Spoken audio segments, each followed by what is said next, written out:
All right. Whoa. I haven't even done this before, and I've been on this equipment. But JOJ, Adam Yuhas, how are you? good. How about you? Doing good.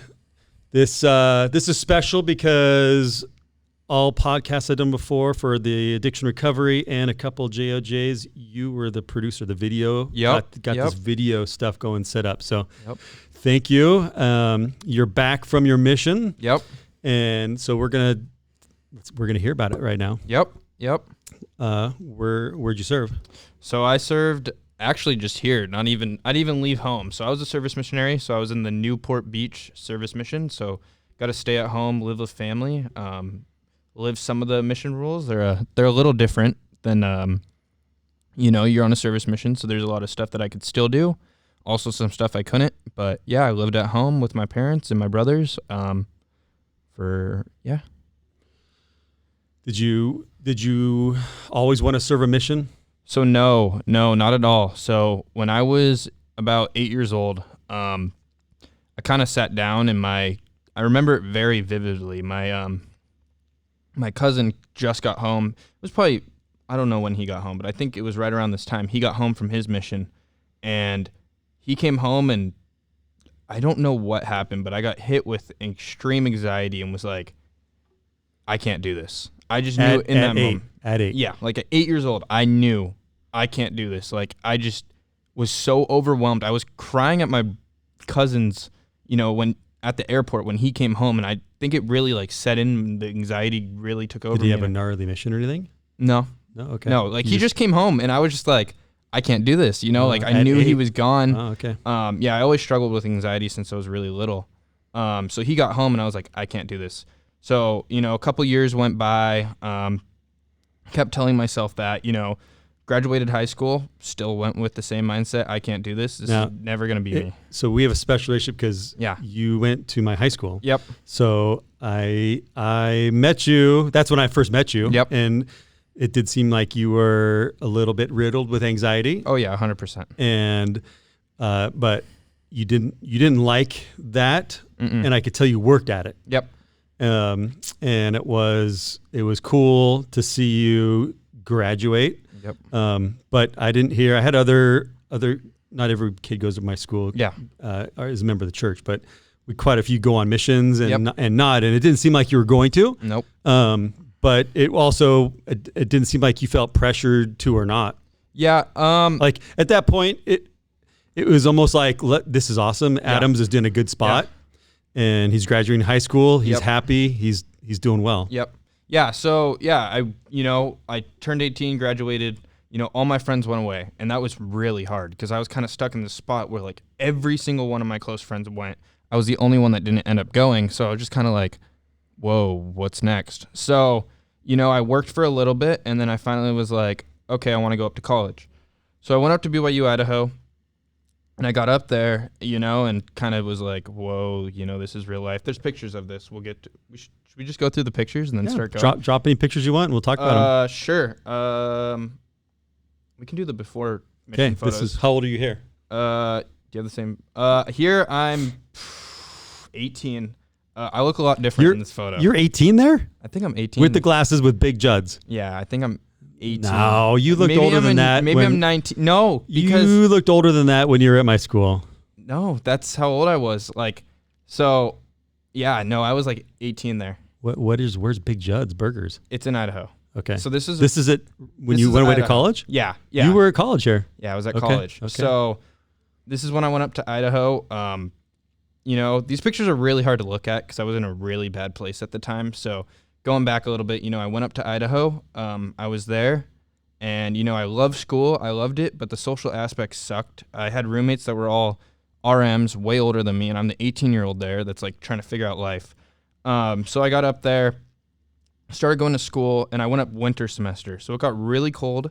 If you know Idaho, it's kind of campus and then nothing Especially else. growing up Southern California, like our cold that we complain about is not Idaho cold. Yeah, so it snowed, I think, October 1st when I was out there. And I was like, the kid in shorts and a T-shirt running to class because I'm late. And everyone's videoing me like, who is this kid in shorts and a T-shirt running in the snow? Because I didn't know it was going to snow, I didn't know it was going to snow that early. So I'm running to class, I love the class. I love that aspect of the school. The school was great. But, you know, I started to get really, really, like, depressed to the point where I would not get out of bed. How long in? This is about like, you know, I was probably like halfway through the semester. Okay, so you've been there a few months. Yeah, so I've been there a bit. The adjustment was weird, you know, living at home. I never really cooked for myself. It was, well, I guess you can, if you consider throwing mac and cheese in the microwave and putting water in it, cooking for yourself, that's what I did. Survive on that? Yeah. But like you're not healthy. No, I was not healthy. So you can tell in this photo I gained quite a bit of weight. I was hitting. That's what I recognize. Yeah, you're a little bigger there. Yeah, so I was going to like Panda Express every day, not treating my body right, and I just fell into this super bad depression. Worse than when high school times? Oh, it was so bad. Okay. Like this was literally the most depressed I've ever been in my life. Could not get out of bed. Had to have my dad come up, you know. How did you reach out for that? I think I would call my mom every day, just on the phone crying. Okay. That's going to be hard for them. Yeah, so I was like, you know, I'm freaking out. I don't know what to do. You know, this is like so hard. Were they telling you to stick it out? Yeah, stick it out. Keep going. Like, you're almost done with the semester. My dad came up, you know, and then kind of got me back in the groove. And then like a week later, I was like, I won't get super vulnerable, but something happened, you know, and, you know, I was just kind of at the point where I was kind of like, I'm done with life. You know, I don't want to keep going, you know, where I'm going. And, you know, I throw in the towel and I headed home. So I came home early, finished the rest. Did you just drive home? My mom, well, their folks came up. Yeah. So I went up. I had my brother-in-law who was in Utah at the time. He drove up, packed up my place. My place looks like a mess. There was trash everywhere. I did not clean my room because I didn't have a roommate, so it was really bad. Cleaned it all out, came home. Went to Utah, stayed with him for the night, and then my mom drove up. Okay. Or flew up, and then we drove down the next day. So, yeah, so I was up there for 75% of the semester, finished the rest online, got home, you know. Was this just time frame? Was this past COVID? Yeah. Yeah, because you were at my school for COVID, all that weird COVID stuff. Okay, So this was winter 2020. So school was, quote, back to normal at the time. Yeah, we had masks, but they dropped them like right after. Okay. Yeah. So I got back home, and then I was kind of like, okay, like, what do I do now? And then, you know, I kind of had like, I think it was literally like 4 days, and then my dad's like, you got to get a job.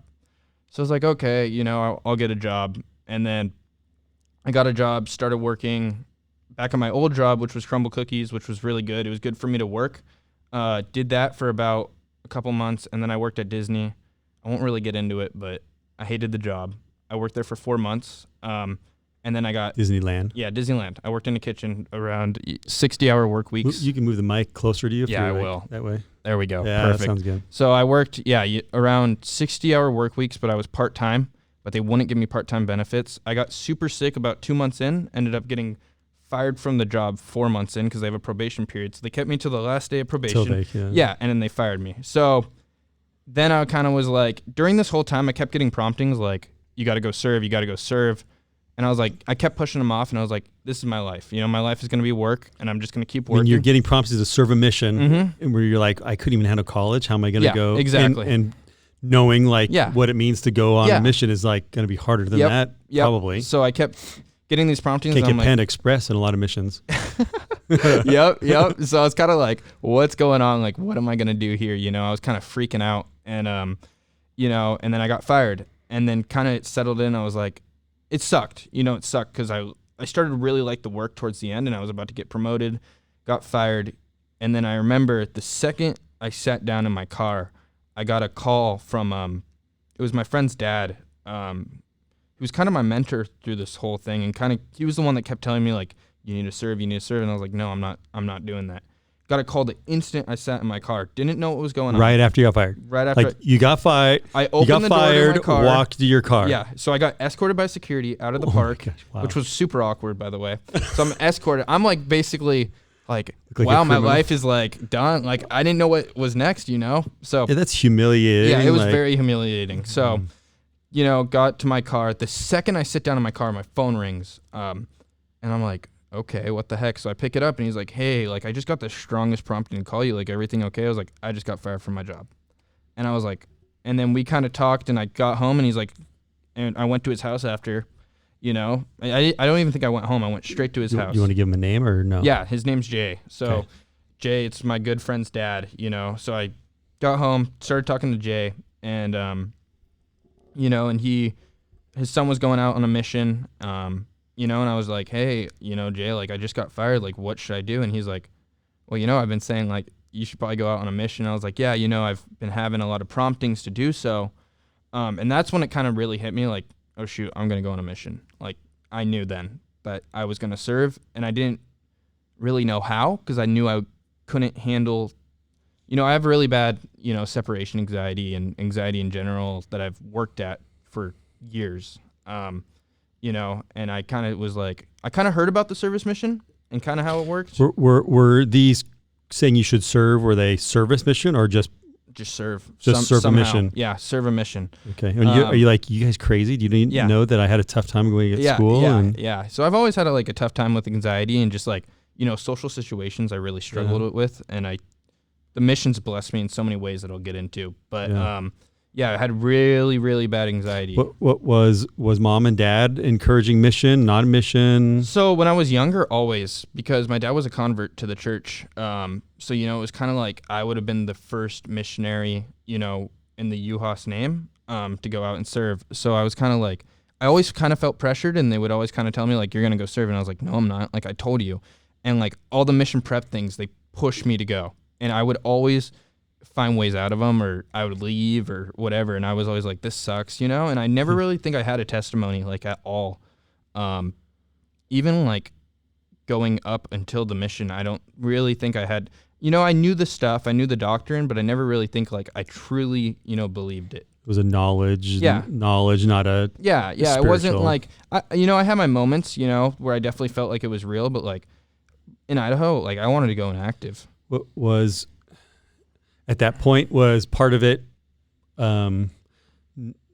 have to seek it. If we don't seek it, we're not going to get an answer, right? But was part of it fear of like, if I get a strong testimony, then I'm going to feel compelled to leave and go away for 2 years? No, not really. I think I was just really stubborn, and I didn't really want to follow, the commandments or anything. I was just kind of a stubborn kid that was like, I don't really believe this. I want to live my life how I want to live my life, and I just didn't want to put in the effort. So, when I was up at school, I was never going to church. I wasn't really following, anything. Even when I got back, work took over to the point where I couldn't even, go to church. So it was like these small little subtle promptings and like little tender mercies that were coming. It's pretty bold for Jay to be like, yeah, dude, you're going to go on a mission. And you're like, well, I'm not even going to church. Well, I'm not like every week he's like, dude, you got to get to church. I'm like, dude, I have work like that I can't skip. Like you skip a day at Disney, you're fired. I just couldn't skip. This was after you got fired anyways. Yeah. So this is after. But every time when I was, working, he's like, you got to come to church. So I started coming more, and I kept getting those promptings. And then I got my patriarchal blessing. This was after I put in my papers, but let's rewind. Yeah. So yeah, you're got fired. Jay calls you. Yeah. His prompting is, hey, you need to get out on a mission. Yeah, you got to get out on a mission. So, I thought about it, and I kind of put it off, and I went back to working. So 4 days after I got fired, I got another job at Wild Rivers, the water park in Irvine. I was a social media head manager. So that was a huge blessing to turn around and get a job in 4 days. So I worked there all summer, and I kind of committed to, after summer, I'm going to go on a mission. So I put in my papers, and then I kind of was, freaking out because I was like, my stake president kind of told me, he's like, it's probably going to come back a service mission, but there's a chance that you're going to be sent out. Were you wanting one or the other? Oh, I want to be on a service mission. Okay, so you put papers in, you were wanting to I wanted to be at home. I wanted to be comfortable. Okay. I wanted, I kind of told him, like, if I get sent somewhere, like, I'm not going. Like, I knew. Like Brazil, like the last missionary we just talked to? Anywhere. I was like, I'm not going anywhere. So here, let me find a picture. So this picture right here. So this is when I got my patriarchal blessing. I'll kind of rewind a little bit. So I got my patriarchal blessing. That's with President Beckstead, who's actually in the temple presidency now. It was awesome. So I got my patriarchal blessing, which gave me a ton of guidance in life. I knew at this point that I already had my papers in, but I didn't know where I was going. I think. I'm pretty sure that's how it was. Because it took me five weeks to get my call. You were like, I could be going to New York, to Brazil, to Russia, to a service mission. Yeah. Okay. Yeah. What you write down, like what you would like to on the papers. Yeah. So it was all, so you do the same process for a service mission. It's all the same thing, same application. They just, at the end, they put like service mission preferred or something like that. Okay. So I went through the same process. It's the exact same. It's totally not different at all. So I went through the exact same process, have to do all the appointments, everything. So it took me literally 5 weeks to get my call, which is not normal. Most times it takes 2 at most. Mm-hmm. So I got, I went, got my patriarchal blessing, and, and it said that I was going to serve a mission. And that while you're waiting for the call. Yeah, while I was waiting. And I knew, and it said in there it wasn't going to be easy. So, in my head, I'm thinking, shoot, I'm getting sent out, and it was the joke. It kept going like, you're going to get sent out, you're going to get sent out, you're going to get sent out. So I was kind of freaking out, quite a bit. And then this picture here is actually the night that I opened my call. Big group. Yeah, a lot of family there. I opened it. And the second I opened it, I couldn't even talk. I started bawling. There's curiosity. Did it read just like I've watched? Same. I don't think I watched that one of yours, but I've watched all a bunch of others. Same thing. I think the wording's a little bit different when it talks about your purpose. But everything else is the exact same. It comes from the prophet. So you had to read like full paragraph down to realize. Yeah. Okay. So the second I opened it, I just started No, I didn't even scan. I wanted to, but I purposely like zoomed in so I couldn't. But I just started bawling, and I knew right in that moment like what I was doing was right, and I just knew like, this is where I need to be, and then I got to the point where it says service mission, and then I was like, okay, I'm good, and that it was awesome. It was a great night, and is there. Was it possible to get a service mission? Mm-hmm. This is fairly new as far as widespread adoption. Yeah. But is it possible, do you know, like service mission and then you're going to go to like Albuquerque service mission, or most of them still local? So back then there wasn't many. Okay. You were a pioneer on this. Yes. So there wasn't many. So there was Newport and there was like Arizona were kind of like the guinea pigs. Okay. But there was some other ones in like Salt Lake, but it was like most people traveled if they're going to be on a service mission and go like stay at a ranch, or they were going to, it was so starting January 1st of this year, the service mission and we call them teaching missions. They're not really called proselyting anymore because they're kind of trying to change the name of it because when the Savior was on the earth, he taught and he served. Right. So they're trying to adopt it more. So starting the first, every single, teaching mission combined with the service mission. So that means I used to report to my stake president and my bishop and my mission leaders. Now I reported to the mission president over that area. Over the area. Mm-hmm. So we really combined. We started going to zone conferences. We could go out and teach with them. I have a good friend whose son is on a service mission, and he actually went to MTC. Yeah, you can do that. MTC, and then out to That's so field. cool. And I think he's at in a different location, but he's like family. Wow. Where family lives, but he that's awesome. MTC experience and that's everything. So cool. Yeah, so we had it was called the SMT, the Service Missionary Training. Okay. Is that local? No, it was on Zoom. Okay. So it was over Zoom.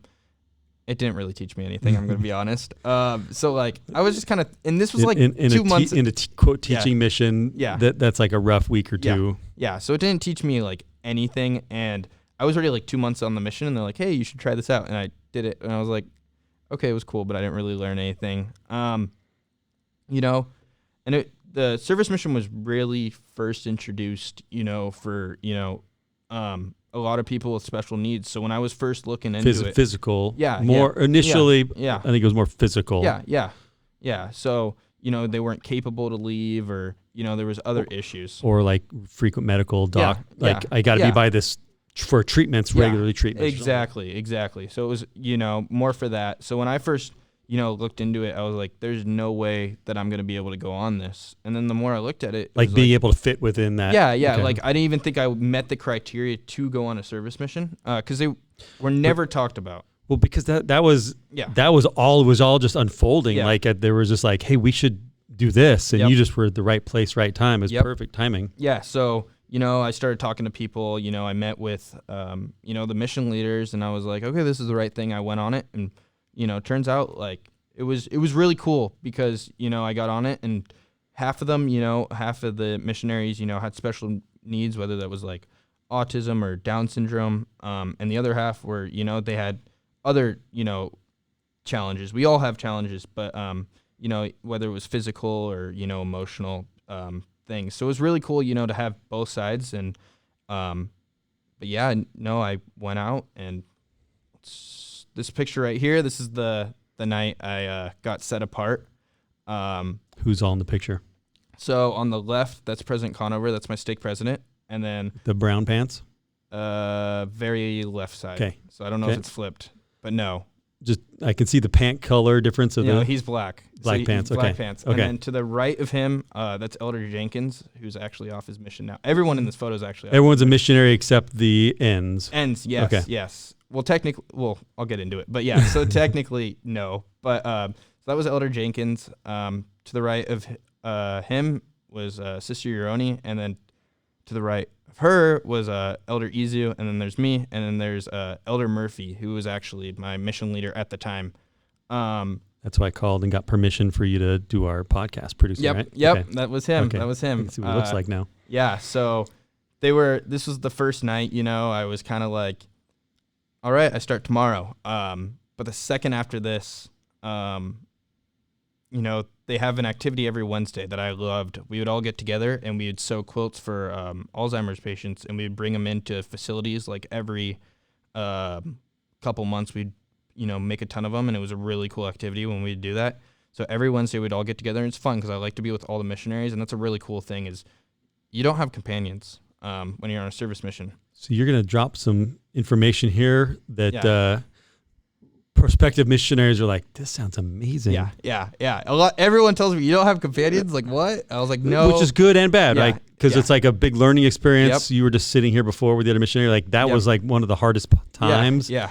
So there's pluses and minuses. There is. But it's, you don't have companions, but you're with the same people your whole time. So unless, new people come in or people leave, that's it. You're always with the same people. It was hard. I had to, there was a lot of clashing personalities that I had to adjust to. How one of the good parts of a companion is someone to like motivate you or like get out of bed. Let's go. Let's do this. That seems like harder. That now you get to do it on yourself. Like were you totally intrinsically like get up, go do this? Because that's human nature is to be a little lazy, and that's what being accountable to another missionary there sometimes pushes that up. I guess I didn't put the photo in there, but my first day, I'll kind of go there because this is actually a really funny story. So my first day, I wake up, I went to the time to wake up. What's 6:30? No. Okay. I think I woke up at like. Is there a mission 8? rule of like? Nope. So okay. the big like 3 rules. The biggest one that's like the big like no is no dating. Okay. Then there's like no school. They encourage it, but you can still do like online classes as long as it doesn't take away from your service, and that's not a distraction to you. And the third one was like no work unless you really needed it and you needed to provide like making money. Yeah, making money. Okay. As long as it didn't, as long as if you really needed it, like if your family couldn't provide for you or something, they would allow work. But the work they wanted service related. Everything wanted to be not oriented for like gain. that. Yeah, not for gain. Where was I going with this? Funny story about waking up, schedule, so first day, motivating yourself. First day I woke up around 8:00. There was this. I had kind of my schedule was kind of already set for me. And the first place I was going to go to was a food bank down in San Clemente called FAM, Family Assistant Ministry. So I woke up. I actually it was me and Elder Jenkins. We went down there. I drove him there. We went there, and it was the grossest thing I've ever done in my life. We're sorting through food that has like sat at grocery stores for like a week after, and you have to go through all the food. It's like all fruits and stuff, and you have to go through them and like find the ones that are like okay enough to eat. Not okay, like okay enough, So ones that aren't raw, like ones you would eat, or there's no way you would eat it. I would never eat anything like, because there's like, for example, there's like tomatoes, but like all of them are rotten, but there might be like one good one in there, like one good one. So you're taking like every one good one, but I'm like, they're all by rotten ones. You know they're not good. So it's stuff like that. Like I would never touch the food. And, you know, I worked in the food industry since I was 16. At this point, I was 19. And I was just like, and then after that, I went to the Bishop's Storehouse, which was a little different. You know, the church gives the food, you know, but I kind of like went there and I was like, if this is my service and if this is my every day, this is day one. Yes, I'm not lasting. And I like went home and I was like, this is not for me. Like, there's no way I can do this. So I kind of like went in with that mindset, you know, and I was kind of like, this sucks. And I didn't know really anyone on the mission. Did you complain to yourself or did you complain to someone else? I complained to my parents. Okay. I was like, I can't do this, you know? So, you know, I kind of went through that same thing and kind of was like, parents are like, well, mission's going to be hard. You need to keep going. And I was like, yeah, that's true. So I pushed through it, but about like. And you had no other like model mission, like missionaries gone before you. Cause this is like a new thing in the church, new in the area. Yep. Like there wasn't like, hey, go talk to brother so-and-so. He did this too. Or so there was, but like not really. Like the longest people, I think it was around for like 2 years before I started. But you know, the cool thing about the service mission is you can really do whatever you want as long as it gets approved and, you know, you're working on your talents and you're improving. So, you know, I kind of, at that point, you know, I got to the point where I was so sick and tired of, you know, like the food banks and all that. And I was like, I'm going crazy. Like I need to branch out. So I think that's kind of, I was working with you already since before I started. And then at that point I was like, I want to do more, you know, photography and video stuff. So I kind of reached out, you know, and I looked more into that aspect. And then I wanted more time in the temple. So I picked up a second temple shift, which was awesome. And then I kind of, you know, that's what's so cool is you can change up your schedule and you're not stuck in, you know, and then I went out with the missionaries and stuff. So yeah, that's the cool part is you can really change your schedule. It's commendable that I mean, you were, I'm going to give up. Yeah. Cause like food bank, who doesn't want it? Like that's probably everyone's thought there. Yeah. But then you did some, what a lot of people don't have is that motivation to like figure stuff out. Mm-hmm. It's easy if someone tells you what to do. And that's part of an somewhat easy as a missionary is wake up at this time, study at this time, eat lunch at this time, eat breakfast at this time. You know, you're with a senior companion who's done this, so they know the area. Like it's kind of laid out for you. It's not that it's easy, but like the schedule is made out for you. It's got to be a little more challenging on your side of just really creating your own schedule and then creating your own motivation to go do it. Yeah, exactly. Because you're your own motivator. So there's no one else really motivating you. Especially when I first started out, you know, it was only me meeting with my mission leaders and, you know, me meeting with my mission leaders and like my parents were like the only ones that would motivate me. And most of the time, you know, my parents weren't home. They were gone. So were they on you or were they just like, do whatever you want to do? They were pretty on me, especially my mom. Yeah, my mom was like, you're on a mission, you're doing this. Okay. My mom was like my biggest motivator. She's like your mission mom. Yeah, she was my biggest motivator for sure. But, you know, there was a lot of days where I would just wake up and I'd be like, I'm not going to my assignments. You know, and I finally hit like a roadblock. How long in is this? This is probably like 4 months in. Okay. Because when I originally started... And was this going to be 2 years? What's the timing of these? Yeah, I'll get into that. So when I originally started, I went in thinking I was only going to do 6 months. Okay. I was going to do 6 months. Do you have an option of timing? It's very flexible. So even in your call, it says like, it encourages you to serve up to 2 years. It's the exact the most you can do is 2 years. 2 years is the most. So when I first went in, I kind of went in with, you know, I'm going to do 6 months and I'm going to call it at 6 months. Well, 6 months comes around, you know, and I kind of evaluate and I'm like, at 4 months, you know, I was like, this sucks. Like I'm definitely done at 6 months. You know, I'm so tired of what I'm doing. But, you know, at that 5 months, I really swapped out my schedule and, you know, I really stopped, you know, thinking about, because there's a lot of social aspects in it. You know, you're with the same people and like after anything we did, we would all hang out. And sometimes these hangouts went till 4 a.m. And I'm not even joking. We were hanging out as missionaries till like 4 a.m. And we got. And are you talking missionary stuff or just? Yeah. No. Just like normal hangout. Like go to someone's house and like watch a movie. Okay. Till like 4 a.m. And we got in quite a lot of trouble for that. I would say there was a lot of teachings, and every district council was really targeted. Those weren't mission approved. No, not at all. Okay. Not at all. It was just us hanging out after assignments. And it got to the point where I was kind of like, I need to refocus. Like it was getting a little out of hand. Yeah, I was up till 4 a.m. and I was waking up at like 12 p.m. Missing assignments, and like I was just like, no missionary does this, like, And how long is this? This was probably right around the 6-month mark. Okay. When you thought you were going to go home, stop. Yeah, serving. but I love the social aspect, so that's what kept me on. Okay. Which probably wasn't healthy. I should have been serving a mission with a purpose. So I kind of didn't really have any purpose. So let me find a cool picture. So I didn't really have anything cool. That's like, in Newport Beach, right? Yeah, that's on top of the roof of the temple. So I'll get here. Whoa. So this is kind of, so we're on the roof. So that's me and my... It's like a small temple, but I know that's Newport. Yeah, it's Newport. So that's me and my buddy. Get this picture to get you in trouble? No, not at all. So, at this point I was like, I wanted to do new service opportunities. So, I heard that there was temple maintenance and it was really cool. We got to go on the roof of the temple and work on the roof of the temple, which a lot of people didn't do. I don't know if you know, but like our temple has a basement and then it has, the main level. And then on top of that, there's an attic, which is really cool. And we got to like work with putting like, the chemicals in the baptistry or, if something was broken, we'd go and fix it. So that was like something I was like, whoa, this is really cool. I want to do more service like this. So, I went and started doing that. And then I found like a bunch of other opportunities, but this really like re-sparked the fire for me. It was like, I want to do cool stuff like this, So I started doing that. And then, I kind of, refueled the flame and started going hard again. So, yeah.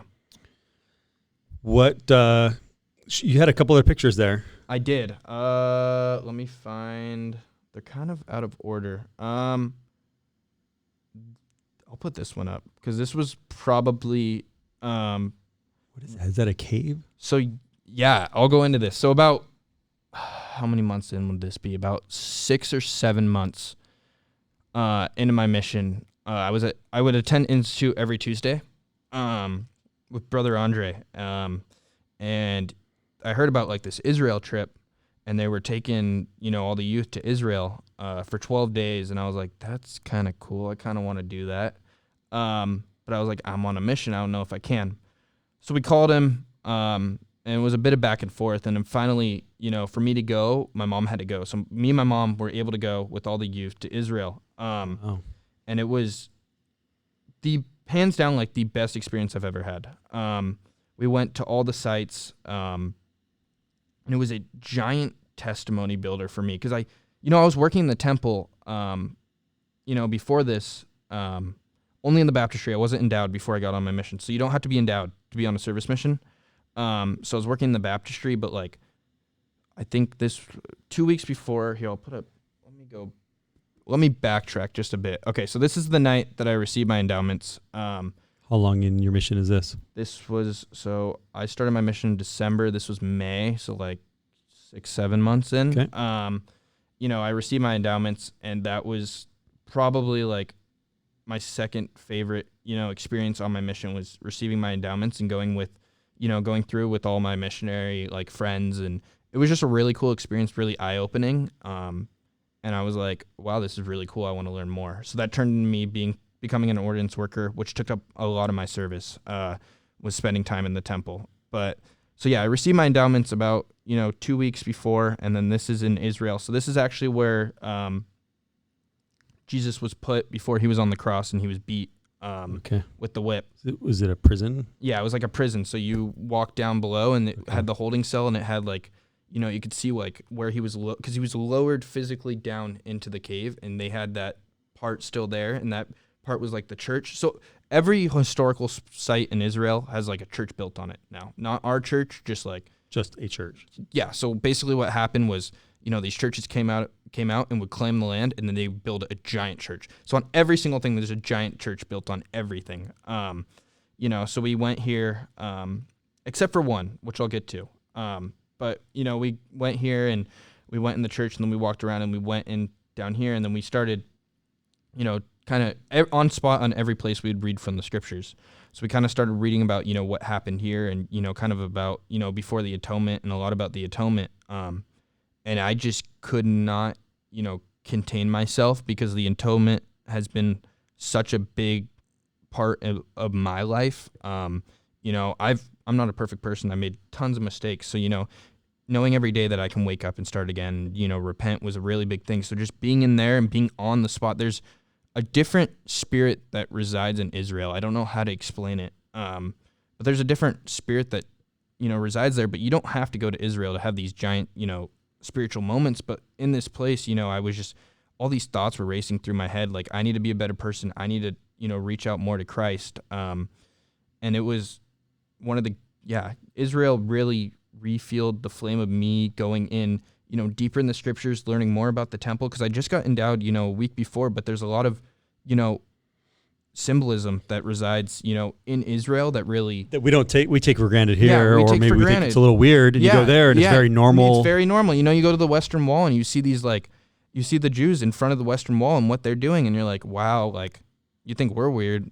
They're not weird, but it's different. And that's different than our American culture. It's very normal there. It's normal there. And it was cool to just see how all the religions are so different, but so similar at the same time. Cause it was rad. And it was one of the greatest experiences of my life. And going on to this picture, this is me in front of the Garden Tomb, where we believe, Christ was. There's also the Church of the Holy Sepulchre, where the Catholics believe.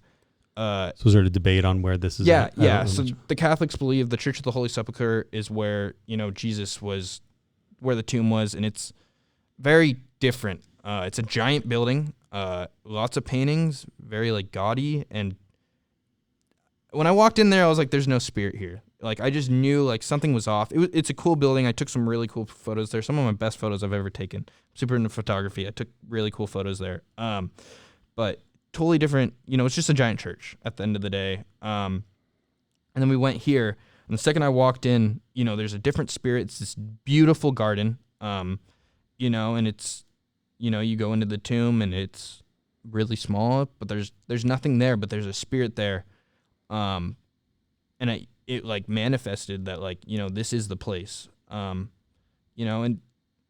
Israel was the greatest 12 days, I would say, on my mission. I was so happy. I just wanted to be in the scriptures every day, really learning about it and being in the place, where it took place.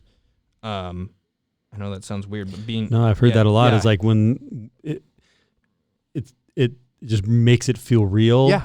It's real, but makes it like you're feeling it, and you can visualize. When you visualize it in person, it's a very different experience. Yeah, and then I was able to visualize it, and then I was like going on vacation. You read a magazine or watch a video about a vacation, and you go and experience it. It's a completely different thing. Yeah, and then coming home and then being able to read my scriptures again and be like, oh, I went there, and then being able to visualize it. So everywhere on site, I would write the date that I was there, the experience I had. Scriptures have those dates in there. Yeah. So that's awesome. All on my phone, it has the scripture date, when I was there, and the biggest one for me, I'll get into it for 2 seconds because I'm getting really off topic from the mission, but was the Sea of Galilee. I was there on my birthday. We took a boat across it. We actually got to stay on the water and play ultimate frisbee in the water, which was a ton of fun, but that's totally off topic.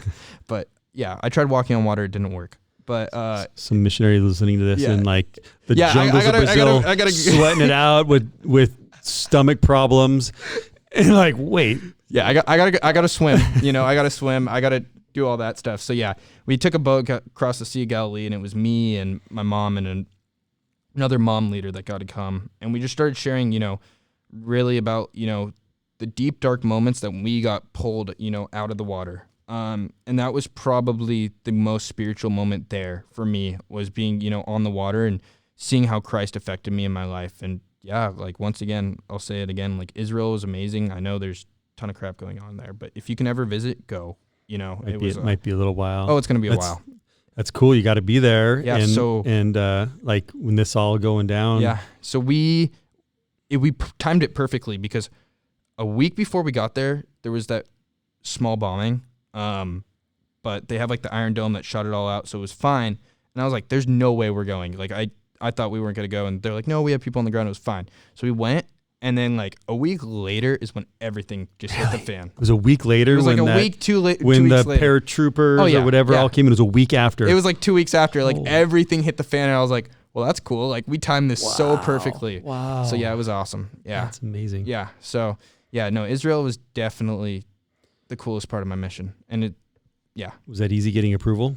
It was pretty easy. Okay. Yeah. Yeah. My mission leaders were all for it, and it was cool because I got to come back and then I got to like speak to the whole mission about, you know, all the experiences, and I put like a whole slideshow together. Okay. And they're probably all sick and tired of me talking about it 24/7 because I was like, oh, well, I was in Israel. And then I would always relate it back. But it's cool because I learned so much there, and it was, yeah, being on site was awesome. Special experiences like that we want to share, but like I've gotten in trouble for making fun of people that are my age still talking about their missions. Mm-hmm. Like, you haven't had anything cool since then? Yeah. And I had a wife call me and say, my husband was offended that you said that. And I was like, well, I wasn't talking to him. I'm just saying, in general, we should have these really cool experiences. Yep. But when they happen, like, we want to share them because it's so special and like impactful. We'd like to impact others through that experience. Exactly. Yeah. It was. So don't feel bad. Yeah. But in 10 years from now, hopefully you've had some different experiences. Hopefully. Yeah. I really hope so. But yeah, no, it was awesome. The food sucked, but yeah, it was, you had two options every day. It was shawarma and falafel, and that was it every day. And I got so sick of it. So the second I got home, I went to In-N-Out, and it was the best In-N-Out I've ever had in my life. Again, some missionary from the middle of nowhere. I felt their life for a little bit. Yeah. I felt their life for 12 days. 12 days. Yeah, I felt their life. And I was like, this sucks. No way. But yeah, no, Israel was awesome. And that really, refueled my testimony and like. So how'd that change you as a missionary? It really wanted me to learn more about the doctrine and really dive deeper into like the temple. I don't know why. Well, there's a lot, there's the temples are there, like that a lot of, what we do is based off of. So it really made me, I got endowed like a week before I came. So I knew the second I got back, I was going to be a full-time ordinance worker. So luckily in our temple, we get to work all the ordinances, and it's 30-minute shifts of doing whatever it is in the temple. So when I came back, I really wanted to learn more about the temple because I only went through the temple, I think I went the day before. So I went through twice. It's a lot thrown at you for your first time. And I was kind of like, this is really cool. I want to dive deeper into this. So when I got back, it really made me realize how much is similar there and how I can relate it. And I wanted to dig way deeper. So it really refueled like my testimony. And I felt then I really knew, God was real. He was on the earth. And that I just wanted to grow my testimony and just be like this absolute unit of a missionary. And that really fueled. I said I went out with the missionaries. I went out with them once. It was an awful experience, and I never want to do it again.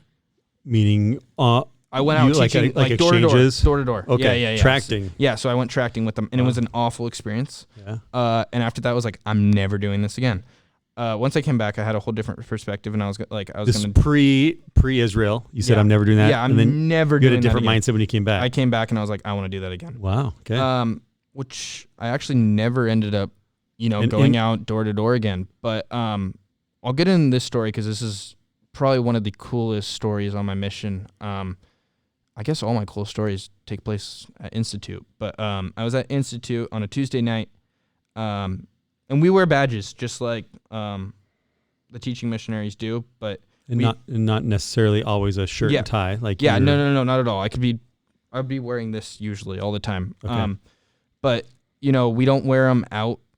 We only wear them when we're at church or serving at a certain place as long as it makes sense. But this night I forgot my badge, and I was sitting, Institute.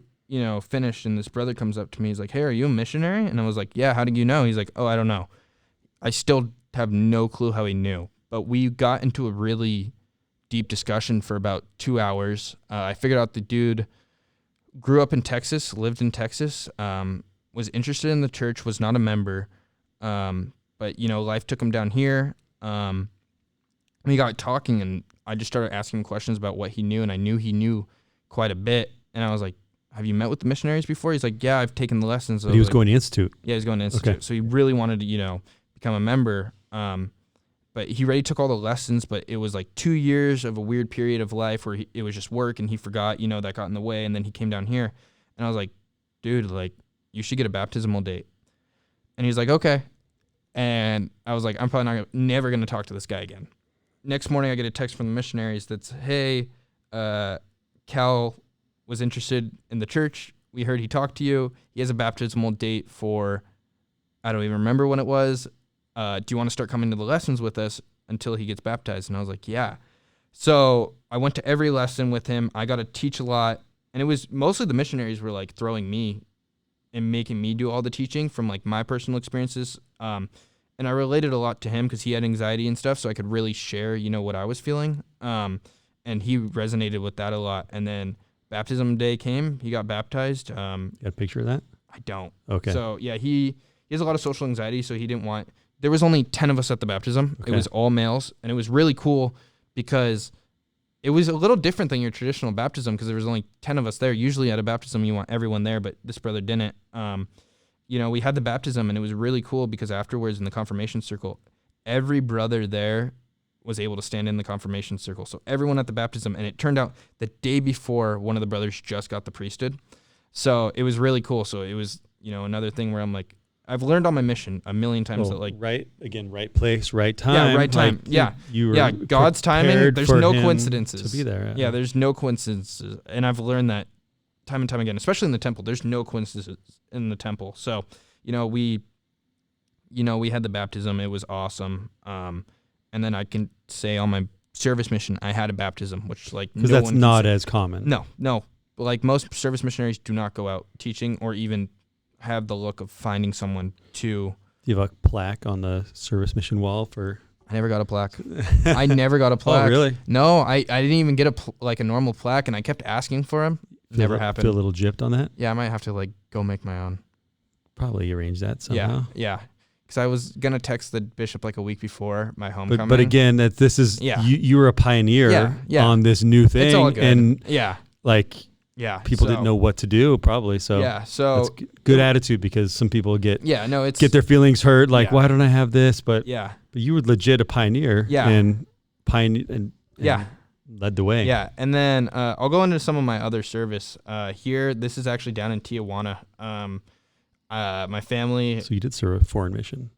Well, yeah, I guess Israel and Mexico. So we did this, I think, 2 or 3 times on my mission. We worked with a company that goes and build houses in one day. You go down there, you wake up at 4 a.m., you meet in Dana Point, you take a bus across the border, and then you literally get there. There's a ton of wood, and you set up a house. It's when I say a house, it's like a wood shack, but to them, it's a house. It's like a concrete foundation. The foundation's ready there, and you build it up. And I spent the whole day down there, and I brought another one of my buddies who was on the mission with me at the time, who I'm still close to, Will, and me and Will went down there.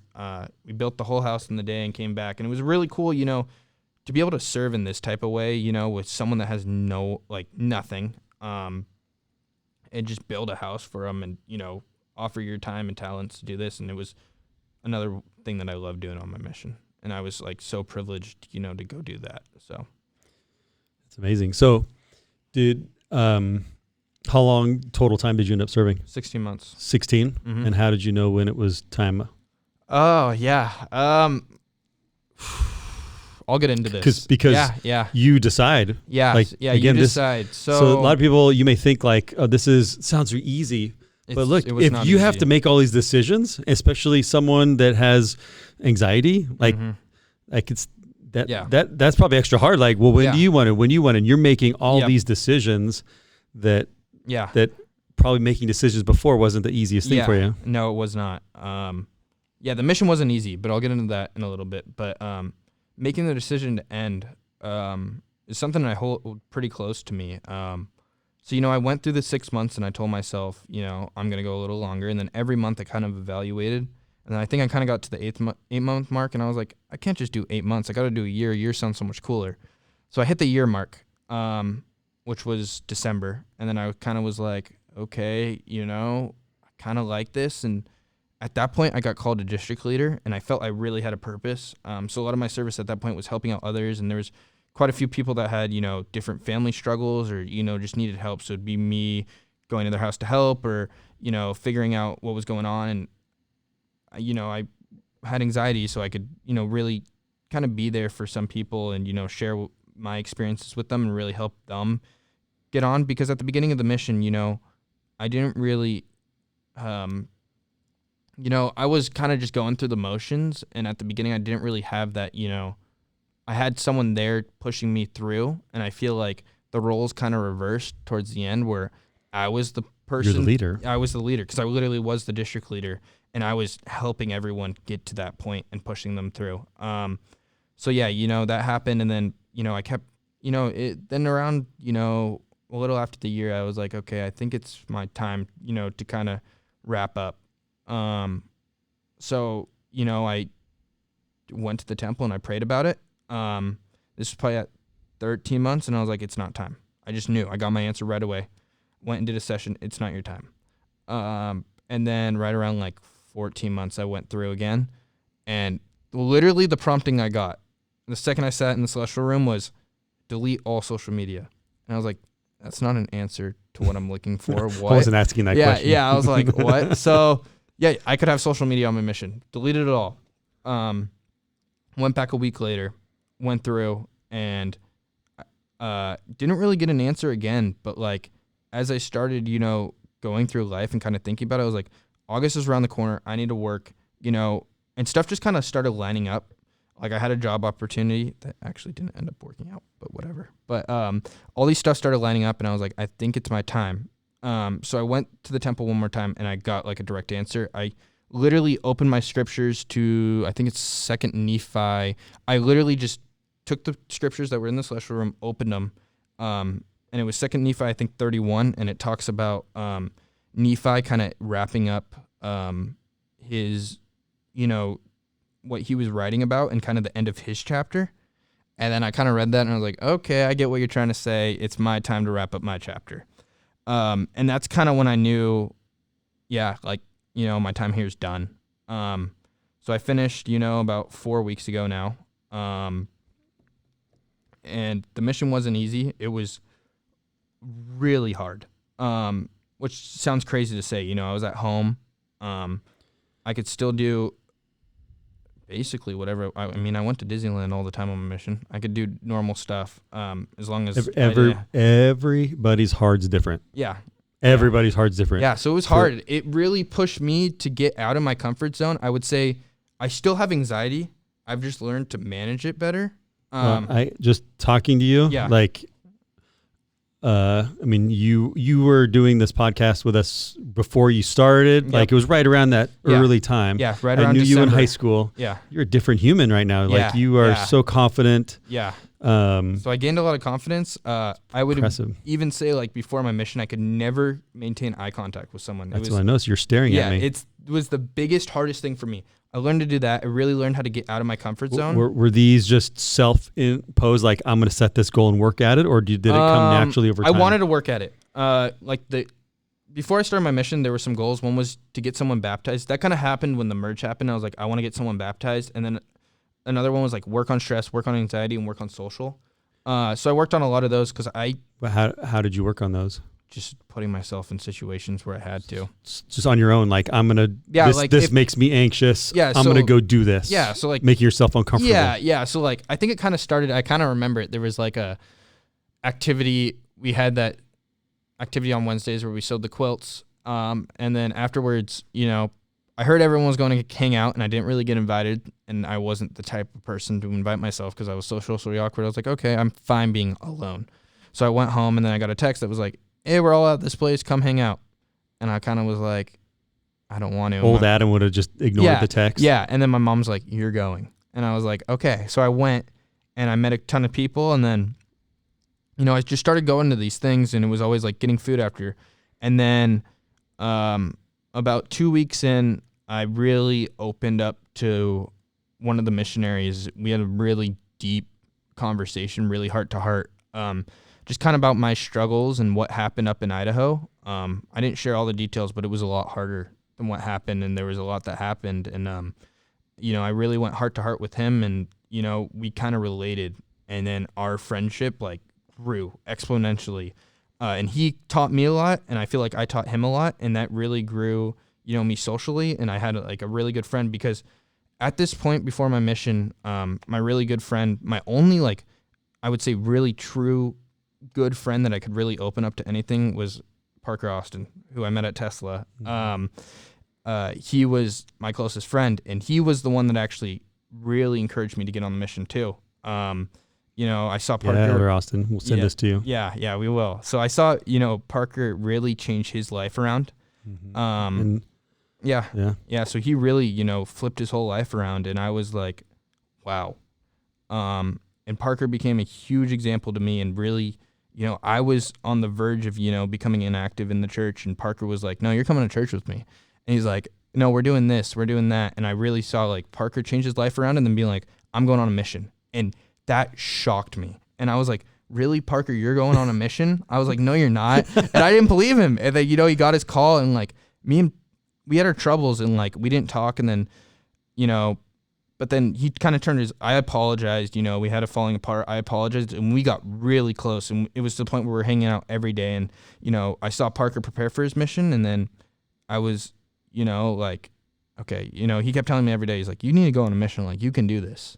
And I was like, no, I can't, Parker. No, I can't. And that was just me being heart to heart and being super stubborn. But I would definitely say Parker was probably the number one person that pushed me to get on my mission. And I love the dude, and I can't wait for him to get back in a couple months. But yeah, you're going to help me record his return. Oh yeah, no, I will. Yeah, I will be here when Parker gets home. Without a doubt. Yeah, I miss the dude, and he pushed me through a lot and taught me a lot, and he really helped me get through a lot of social stuff too. But yeah, that was like one of my goals, was to really get out of, that little bubble I was in, because through high school, through COVID, it was just so easy to stay at home and not really socialize, and it turned into me being a freaking video game addict. I was on video games 9-10 hours a day. I had to get mad at you quite a few. Oh, yeah. Discord. What was that black site? It was on Discord. Yeah, the black screen. Yeah, I was on Discord. Yeah, I'm like, what is this black screen? I had to go look it up. I'm like, he's on Discord. Yeah, I was on Discord, and I was texting like people planning, to do stuff after school. But yeah, no, I was a total video game addict. And, I still game to this day, but I've learned to control, my addiction. And on the mission, I really unplugged a lot and was not on it like nearly at all. But yeah, no, I've learned so much on my mission, and I would do it over again in a heartbeat. It was just good. Your president just called. He wants you out for another year. Are you in? You don't have to answer that. It depends. I don't know. I can't got my life set up right now. But just kidding. Yeah, I would do it. It's like a joke that most missions are amazing, and whether it's a teaching mission, a service mission, it's hard. Oh, it was so hard. And again, everyone's heart's different. Yep. But you shared a lot of great growth. I've seen the growth, but more importantly, besides the seeing, is what the spiritual growth. Yeah, and the spiritual growth it's been amazing. I've received so much personal revelation and just things I've taught, and I've had people, come to me personally and be like, I don't think you understand, Adam, but you serve me in ways that like I don't think you can comprehend. Like I had promptings that I would just. When I was younger, about 12, one of my young men's leaders would always tell me, if you have a good prompting, act on it, it's from God. And I really always took that to heart. Even at the times when I thought about leaving the church, I would always act on a good prompting. And I did that all the time on my mission. And I feel like, he really used me as an instrument, and, he started giving me bigger and bigger promptings. And, people came up to me and they're like, you served me in so many ways. I don't know where I would be without you. Like, I don't even think you can comprehend it. Every time I asked you, you always said yes. Yeah, because I wanted to. I never heard excuse. Nope. It was always sure. Yep. When, okay, and it was like arranging. That was very, so I can tell that's mindset. What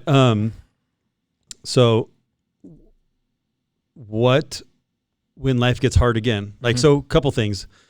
Those that, it's impressive to me because hopefully it impresses you, because with the level of anxiety you had, to have those that knew you the most were telling you to do something that's very anxiety ridden. Like, I would think a lot of people like, oh, I'm not going to bring up a mission to Adam. But like those that knew you and cared you were pushing you to do something that's really hard for someone who doesn't struggle with that. Yeah.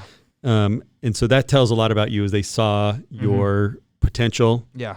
And I think that's commendable on their side to be bold with that. Yeah. Because that's kind of a risk to like tell you to do something that's really hard that that Yeah. that if you didn't finish a semester at school, Yeah. doing a full school year is tough. So Yeah. I think that's amazing. But even more is that you just did this without shame. Something different. You're a pioneer. Yeah. I mean, I asked you a ton of questions the whole time. Yeah. I'm sure you did a lot. Yeah. About what does this mean to be a service missionary, and I don't think most of the church knows it. Yeah, like right now, there's that missionary that's doing raps and stuff. I sent you. Yeah. I've seen him all over Instagram. He's awesome. Carrying his oxygen tank around. Yeah, no, and he's awesome, and that's like, and that shows just how flexible the service mission is, because literally his assignment, and it's literally approved by the church, is to go out and make rap about the church, and it's so cool because it shows like how vast it is. And at this point, I think there's really not an excuse, to not serve a mission. And I truly can say at this point, I think everyone can do it. It's totally adapted, that you can really do it, to any degree, and for however long you want. And yeah. So thanks for sharing that. Do you have any more pictures you want to show? Put up your family at least there. There's a family one up there. This was the day of my homecoming. That's my whole family right there. There's my little nephew, Luca, down there. I love that kid. I call him my lost twin because we're a lot alike. And I grew up with older twin sisters and then younger twin brothers, and I'm in the middle without a twin. So he's like my little twin. But yeah, no, that's my whole family. That was my day of my homecoming. Yeah, very, very special day. Very awesome to, be able to share my experiences. It was really cool because everyone, there saw me through my whole mission. Because it's cool because I'm around the same people the whole time, so they got to see me go through my whole mission and really see me grow. And that's what a lot of them said, was like, I could really see the growth and the dedication that you had throughout your mission. Well, this person also saw a lot of growth. Hi, Adam. Really, words cannot describe just how proud of you we are, watching you transform your life as you chose to serve the Lord and try to be more like your Savior, Jesus Christ, is something I cannot express. Starting out with just knowing that you needed to serve, even though it was something that you never wanted to do, and having that faith to do so. And then when you got the call to serve as a service missionary, to overcome those fears of perhaps what others would think of you, and going deciding that you were going to change perhaps people's thoughts of what a service mission could be. And then to continue to watch you work as you served those around you and you loved those around you, and you really were trying to be more like your Savior, Jesus Christ, and really form your testimony as well. And I had the greatest privilege of watching you transform and really understand your Savior's love for you in Israel, and watch you come home from that trip just a different person, understanding who you are and what you needed to do. And after that, watching you as you loved those around you more like your Savior did, and try to raise the bar for the service mission. You've been such an example to me of your love for temple service and your understanding of the symbolism there. And as you've worked hard to gather Israel on the other side of the veil, as those that are teaching missionaries have worked hard to gather Israel on this side of the veil, you worked just as hard gathering Israel on the other side of the veil. But perhaps maybe the biggest example to me that you've been is watching you humble yourself to learn from every missionary that you serve with. And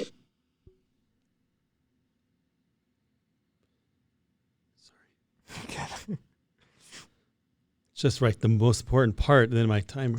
and I had the greatest privilege of watching you transform, and as you loved those around you more like your Savior did, and try to raise the bar for the service mission. You've been such an example to me of your love for temple service and your understanding of the symbolism there. And as you've worked hard to gather Israel on the other side of the veil, from every missionary that you serve with, and to love those around you regardless of their circumstances with a pure heart. You have always loved deeply And watching you continue to grow and develop that strength and be vulnerable with others has been such an amazing thing to watch. We love you, Adam. We know that the sky is the limit for you, and we've had the unique opportunity to be part of this mission with you and watch you as you've grown and understand the gospel more fully. And as you have loved others, you've been such a tremendous example to each one of us. We love you. Look in the camera. Say something to your mom. I don't even know, where to start, but Mom, I'm so grateful for, you being there for me, all the time on my mission, and, really encouraging me, to get out of my comfort zone and to really, get out there and, to serve with a purpose. And, in the beginning, I was really, serving the mission and going through the actions of serving a mission. And I think you really helped me to not serve the mission, but serve the Lord, and really get out there and, figure out what I was really doing on my mission and my purpose and how I was supposed to serve, and, encouraging me every morning on those mornings where I would wake up and be like, I'm not doing it today. I'm going to stay home and watch TV or do whatever, I wanted to do, and really forcing me to get out there to the point where I personally wanted to do it. And I had that, dedication, to really do it. So thanks, Mom. And then you mentioned this guy a little bit. Adam, I just want you to know as your father how proud I am of you serving this mission. We weren't sure at times if you were going to serve a mission, but I'm so happy you served a mission, and the example you have set for me attending the temple and the spirit that you have brought into this house and continue to bring into this house is just amazing. I'm again so proud of you, and you made this family come together even closer to our Heavenly Father by your example of serving a mission. And it was just great to see how much you've grown and the experiences that you've had, and how you were able to teach others and guide others and learn from others. Again, Adam, I love you very much, and just super, super excited for everything that will come to you in the future, and what you will do now. And I love you. Wow. One thing I really want to say, to my dad is I think it's really cool. My dad didn't have the chance to, serve a mission because, he was a convert to the church around, I think it was 25 years old. And there's no one on his side that's a member. So it was really cool, Dad, to be able to be the first one, in the Yuhas, name, as far as I'm aware, that was able to, serve a mission. Although I did it a little differently, I still served a mission. And I'm thankful for, hearing your story and how you came to be in the church, and, your dedication, and, how good of a testimony you have, and, that really brought me closer to Christ, and you being there and really caring for me, and, providing for the family and showing me the things I needed to do to become closer to Christ. And I really appreciate your example and everything you did. Well, powerful, Adam. Thank you for being a part of this. Proud of you. Thank you. Thanks for sharing this. You touched a lot of lives in the field. Now that you're out of the field, you'll continue to do it. Mm-hmm. Once a missionary, always a missionary. All those skills the refinement that you worked on every day. There's missionaries that go to teaching missions and slip up on that, and they lose all ground that they had. And you shouldn't do that. You should keep on the same effort to refine yourself, to be a tool in the Lord's hand, and you'll find great success throughout life. Yeah. Okay, proud of you, buddy. Thank you. Awesome. Thank you. That was awesome.